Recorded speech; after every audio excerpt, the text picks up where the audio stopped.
Selamat pagi adik-adik sekalian. Hari ini kita jumpa lagi dalam pendidikan agama Katolik dan budi pekerti. Mari kita belajar bersama Pak Fian Jaga. Sebelum kita mulai kegiatan kita pada pagi hari ini, mari kita awali dengan berdoa. Dalam nama Bapa dan Putra dan Roh Kudus. Amin. Terima kasih atas kesempatan hari ini ya Allah Bapa, di mana kau beri kesempatan untuk memulai pelajaran agama Katolik di kelas 5 yang baru kami awali untuk memulai pelajaran agama Katolik. Berkati kami semua agar kami mampu bersyukur karena Engkau telah menciptakan kami seturut gambar dan rupa Tuhan sendiri. Ajarilah kami untuk bersikap, berbuat, dan bertindak seturut kehendak-Mu, karena dengan cara itu kami menyatakan diri sebagai citra Allah. Demi Kristus Tuhan dan pengantara kami. Amin. Dalam nama Bapa dan Putra dan Roh Kudus.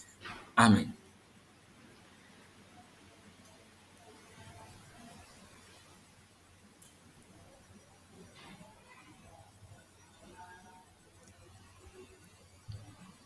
Ya, adik-adik sekalian, hari ini kita akan melihat aku diciptakan sebagai laki-laki atau perempuan.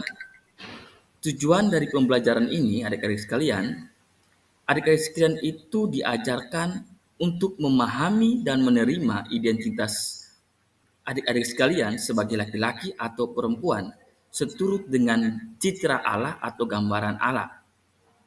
Adik-adik sekalian di sini nanti belajar untuk bersyukur dan bertanggung jawab atas diri adik-adik sendiri serta menghormati satu sama lain tanpa memandang gender. Gender ini berkaitan dengan jenis kelamin, baik laki-laki maupun perempuan. Tujuannya adalah untuk menciptakan sikap saling menghormati dan menghargai antara laki-laki dan perempuan sesuai dengan ajaran agama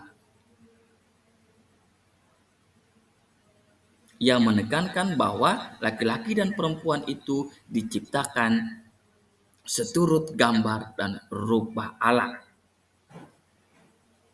Ya, ini tujuan pembelajaran yang harus adik-adik mengerti dan adik-adik pahami. Agar tujuan pembelajaran ini dapat adik-adik mengerti dan pahami, mari terus perhatikan pembelajaran ini. Ya, adik-adik sekalian, adapun pengantar dari materi ini, di mana dari berbagai daerah budaya memiliki pandangan yang berbeda, baik laki-laki maupun perempuan. Dalam pandangan gereja Katolik yang didasarkan pada kitab suci dan tradisi suci, martabat manusia itu baik perempuan maupun laki-laki dilihat sebagai cerminan dari citra Allah. Itu bisa kita lihat dalam Kejadian bab 1 ayat 26 sampai dengan 27. Kitab Kejadian ini menegaskan bahwa laki-laki dan perempuan ini diciptakan sebagai penolong yang sepadan satu terhadap yang lain. Itu bisa kita lihat dalam Kejadian bab 2 ayat 18. Tuhan menganugerahkan mereka martabat yang luhur dengan tugas sebagai wakil Allah dalam menata bumi dan alam semesta. Laki-laki dan perempuan walaupun secara kodrati memiliki perbedaan, tetapi ini semuanya dikehendak oleh Sang Pencipta. Itu nanti kita bisa melihat dalam Kejadian bab 3 ayat 16 sampai dengan 19. Dalam pandangan Katolik, perbedaan tersebut bukan untuk menunjukkan superioritas salah satu jenis kelamin atau menganggap laki-laki ini paling hebat atau perempuan ini paling hebat. Tidak demikian ya adik-adik sekalian. Tapi perbedaan ini Allah ciptakan untuk bisa saling melengkapi satu dengan yang lain. Ya, mari kita lihat ke materi pembelajaran kita. Di sini ada gambar. Adik-adik sekalian perhatikan gambar kedua gambar ini. Ya, apa yang adik-adik lihat dalam gambar ini? Ya, pada gambar pertama adik-adik bisa melihat kan ada gambar laki-laki dan ada gambar perempuan. Ya, adik-adik sekalian bisa lihat. Laki-laki dan perempuan ini memiliki perbedaan. Ya, seperti kita sudah pelajari di kelas 4 di tahun kemarin bahwa laki-laki dan perempuan itu memiliki ciri-ciri fisik. Ada ciri fisik laki-laki itu ada ciri-ciri fisik dan juga ciri-ciri psikis, baik laki-laki maupun perempuan. Kalau ciri fisik dari laki-laki itu bisa kita lihat rambutnya pendek, kulitnya cenderung kasar, umumnya memiliki suara yang lebih berat, biasanya lebih tinggi dan lebih berat badan dibandingkan pada perempuan, walaupun usianya sama.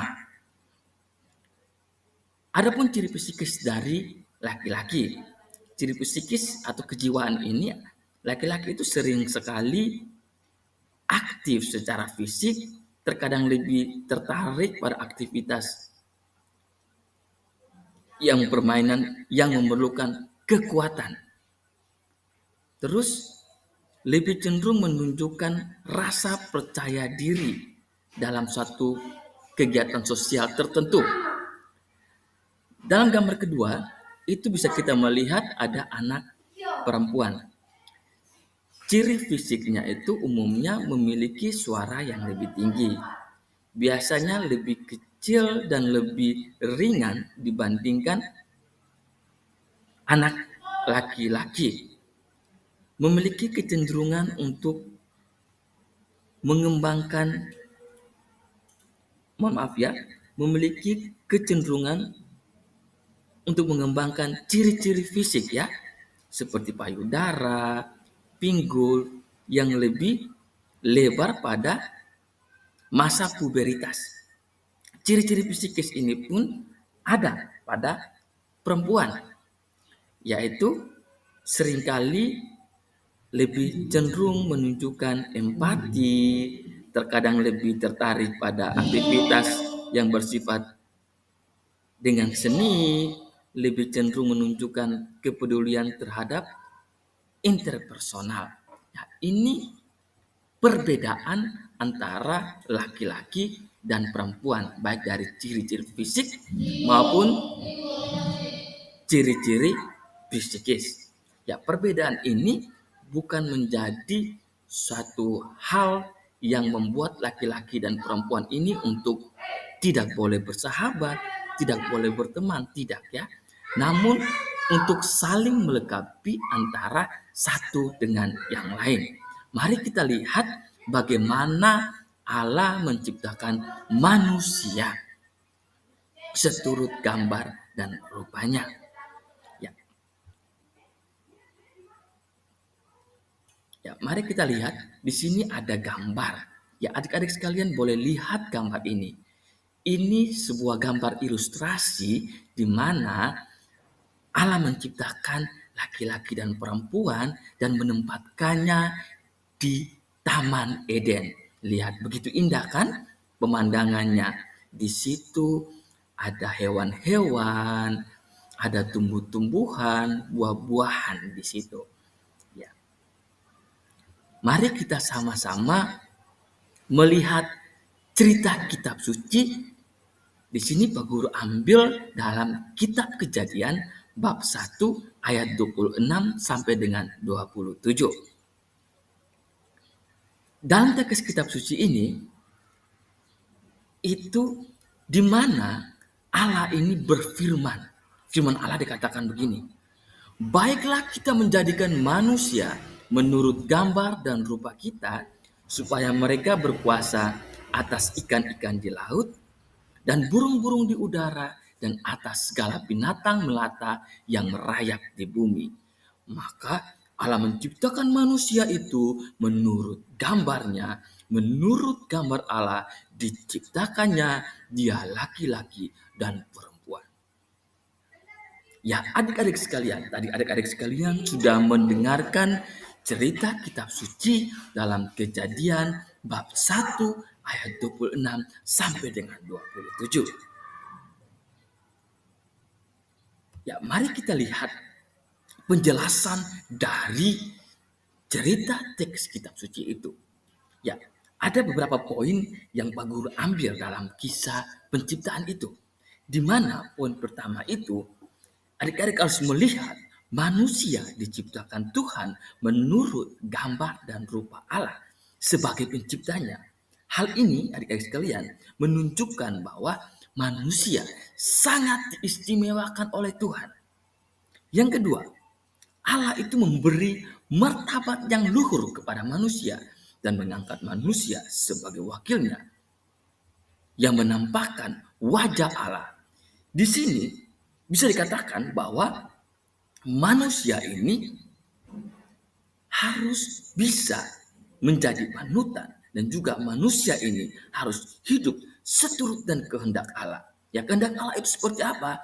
Adik-adik bisa melihat di dalam teks kitab suci, rajin ke gereja, adik bisa melihat bacaan-bacaan di dalam kitab suci di gereja, khotbah-khotbah pastor, kegiatan sekami, maupun kegiatan-kegiatan rohani lainnya. Tugas yang berikut yang ketiga, tugas manusia sebagai citra Allah. Ini adalah mengolah, melestarikan alam semesta ciptaan Tuhan. Ya, ini mengolah ya. Mengolah bukan berarti adik-adik sekalian mengambil semau-maunya, tidak. Tidak seperti itu, tapi mengambil dengan penuh rasa tanggung jawab. Artinya bisa mampu melestarikan alam ciptaan Tuhan ini. Yang berikut, kita bisa melihat poin keempat ini ada 3 contoh perbuatan manusia sebagai citra Allah. Yang pertama, adik-adik sekalian itu harus bisa mengampuni orang yang bersalah. Jangan orang yang berbuat salah kepada adik balas dengan kejahatan. Jangan seperti itu ya. Ya, adik-adik harus bisa mengasihi, membantu orang miskin. Jangan adik-adik lihat orang-orang yang di pinggir jalan membutuhkan bantuan, adik-adik marah usir. Tidak seperti itu ya. Ketika kelaparan, adik-adik harus bisa memberi mereka makan. Contohnya di dalam kelas, misalnya ada teman-teman adik-adik sekalian yang tidak membawa makanan. Adik-adik membawa bekal, adik-adik bisa berbagi dengan mereka. Atau teman-teman yang mendapat musibah, adik-adik bisa membantu mereka. Yang berikut, yang ketiga, yaitu menjalin persaudaraan dengan orang-orang di sekitar. Ya, ini 3 contoh perbuatan manusia sebagai citra Allah. Ada banyak hal ya, di sini Pak Guru hanya memberikan 3 contoh saja.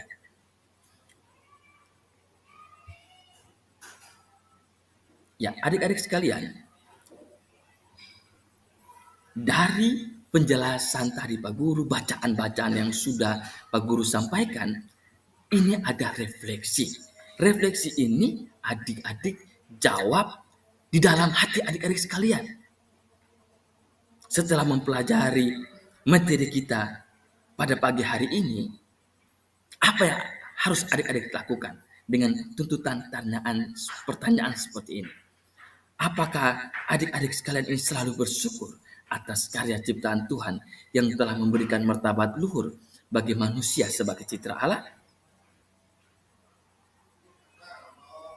Yang kedua, apakah adik-adik sekalian selalu bersikap dan bertingkah laku sesuai dengan martabat sebagai citra atau gambaran Allah? Yang ketiga, apakah adik-adik sekalian selalu bersikap seturut dengan kehendak Allah terhadap sesama manusia sebagai citra Allah atau gambaran Allah? Ya, ini refleksi sebuah pertanyaan yang adik-adik sekalian harus jawab di dalam hati kalian. Kalau belum, apa yang harus kalian lakukan? Apa yang adik-adik harus perbuat? Ya, yang berikut. Setelah adik-adik sudah mendengar bacaan, sudah mendengarkan penjelasan, sudah melakukan refleksi, ini ada tugas yang harus adik-adik sekalian kerjakan. Ada 4 nomor ya adik-adik sekalian. Yang pertama itu adik-adik sekalian harus menurut kisah tadi itu kitab suci ya, Kejadian bab 1 ayat 6 sampai dengan 27 itu bagaimana Tuhan merancang dan menciptakan manusia. Terus yang kedua, apa arti manusia? Diciptakan menurut gambar dan rupa Allah. Dan yang ketiga, apa tugas yang diberikan Tuhan kepada manusia yang telah diciptakan seturut gambarnya.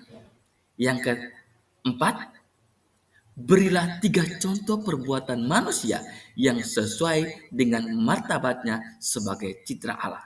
Ya, 3 contoh ini jangan ikut 3 contoh yang lagi tadi Pak Guru sudah jelaskan ya. 3 contoh yang lain ya. Ya, ini yang harus adik-adik sekalian kerjakan.